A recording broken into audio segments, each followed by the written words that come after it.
عورت پر گھر کا کام کرنا واجب نہیں ہوتا، قزان، آپ اس پہ سختی نہیں کر سکتے، بلکہ اگر بچی ایسے گھر سے آئی ہے جہاں وہ پکا ہوا کھانا کھاتی تھی، خانسامہ وغیرہ تھا، اور اسے پکانا نہیں آتا، تو آپ کو پتا ہے شرعی مسئلہ کہ شوہر پہ اس کو پکا ہوا کھانا دینا واجب ہے، پکا ہوا کھانا۔ بیوی کے اوپر کپڑے دھونا، برتن دھونا، استری کرنا، بچے سنبھالنا کوئی واجب نہیں ہے۔ دودھ بھی پلانا ماں پر واجب نہیں ہوتا، ہاں اگر بچہ کسی اور ماں کا دودھ قبول نہ کرے تو الگ بات ہے، پھر اس کو پلانا واجب ہوگا، ورنہ ماں پہ دودھ تک پلانا بچے کو واجب نہیں ہوتا۔ یہ آپ نے دین کبھی سیکھا ہے؟ بیچاری ساری بہنیں ہماری چولہے کے سامنے کھڑی ہو کر 4-4 5-5 گھنٹے میں ڈشیں تیار کرتی ہیں، اور جب کھانا آپ کے سامنے لے کر آتی ہیں تو آپ لات مار کے کھانا پھینک دیتے ہیں، یہ بنا کے لائیے، نمک تیز ہے، بوٹی گلی نہیں، مرچیں تیز ہو گئی، کہاں ہے آج کل تیرا ذہن؟ انہیں بتاؤ کہاں ہے، پوری رپورٹ دو سارے دن کی، کہاں ہے ان کا ذہن؟ تمہیں استری شدہ کپڑے مل رہے ہیں، تمہارے بچے وہ سنبھال رہی ہے، تمہارے ہاتھ پاؤں تک وہ دبا رہی ہے، جب تم فریاد کرتے ہو اور فرمائش کرتے ہو چائے بن کر تمہارے سامنے آ جاتی ہے، وہ نوکر نہیں ہے ہماری، وہ اگر یہ کام کرتی ہے تو اس کا احسان ہے۔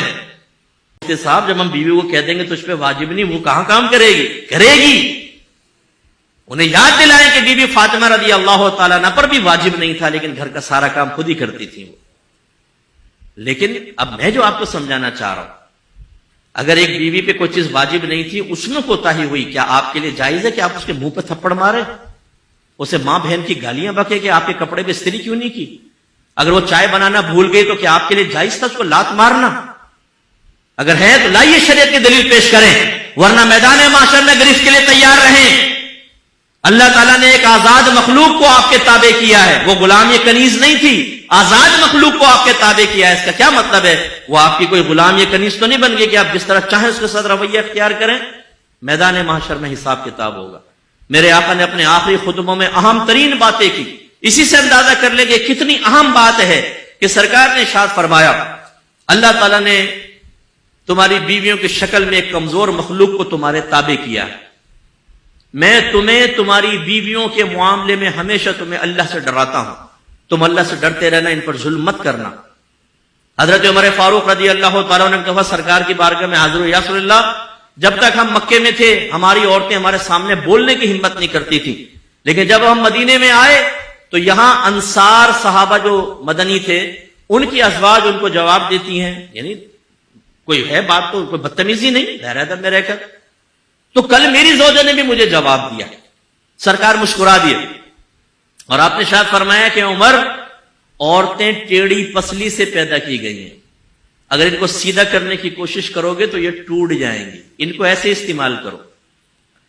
عمر فاروق رضی اللہ تعالیٰ عنہ 6.5 فٹ کا قد، یہ لمبے چوڑے لہیم شہیم، اور آپ کے کہہ رہے ہیں میری زوجہ میرے ساتھ ایسا کر رہی ہے، سرکار فرما رہے ہیں اللہ نے ان کو ایسا ہی پیدا کیا ہے۔ اس سے بھی ذرا سمجھیے، بعض اوقات زوجہ ایسی ہی ہوتی ہے کہ اگر وہ فرض کر لے کہ آپ سے کوئی بات سخت کہہ دی، کچھ کہہ دی، آپ کے نبی نے کتنی پیاری تلقین کی ہے، درگزر کرو، اپنے یہ ڈھولے شولے بیوی پہ مت آزماؤ کہ جیسے اس نے کہا ایک تھپڑ مارا، اس کے منہ پہ لکیریں چھاپ دی اور چلو جی بیٹھ جاؤ اب آرام سے، اب آئندہ کر کے بتا ذرا تو ٹھیک ہے آپ نے بدماشی کر لی۔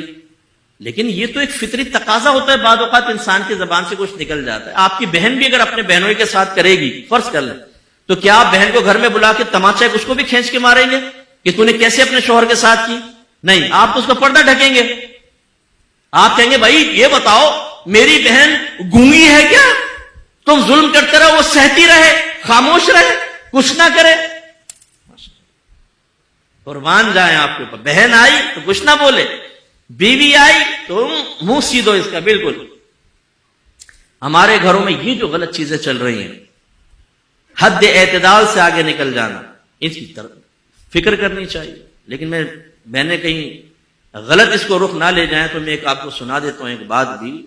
ایک بھائی نے کہا کہ یار میری بیوی کام ہی نہیں کر رہی گھر کا، جب اس کو کہا کہ کام کرو تو اس نے سنا دیے 2-4 کلپ کہ ہم پہ تو واجب ہی نہیں ہے گھر کا کام کرنا۔ تو پھر اس کو یہ ترکیب بتائے گی کہ تم ایسا کرو کہ اپنی زوجہ سے کہو کہ ٹھیک ہے تم پہ واجب نہیں، بالکل نہ کرو، لیکن شریعت نے مجھے دوسری شادی کرنے کی اجازت دی ہے اور دوسری بیوی میں اسی شرط پہ لے کر آؤں گا کہ گھر کی کام کرے گی، تم بالکل نہ کرو۔ پتہ چلا کہ بیوی نے کہا نہیں میں کرنے کے لیے تیار ہوں، تم یہ قدم نہ اٹھاؤ.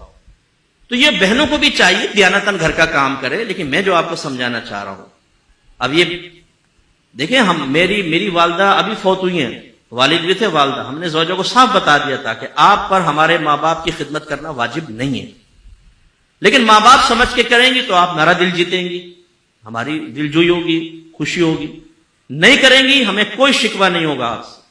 یہ کلیئرلی ہمیں میسج دینا لازم ہے تاکہ ہمارے بچے بھی اس کو سیکھیں اور سمجھیں. تو آج اگر ہماری زوجہ گھر میں کوئی کام کرتی ہیں، زیادہ کام کرتی ہے، ہم دسترخوان پہ بیٹھے ہوتے ہیں، بچوں سے کہتے ہیں اپنی والدہ کا شکریہ ادا کرو کہ انہوں نے 4 گھنٹے چولہے کے سامنے کھڑے ہو کر تمہارے لیے کھانا بنایا، تمہارے کپڑے دھوئے ہیں، ہر چیز پہ شکریہ ادا کرتے ہیں. اس کی عادت بناتے ہیں تاکہ قدر و قیمت رہے.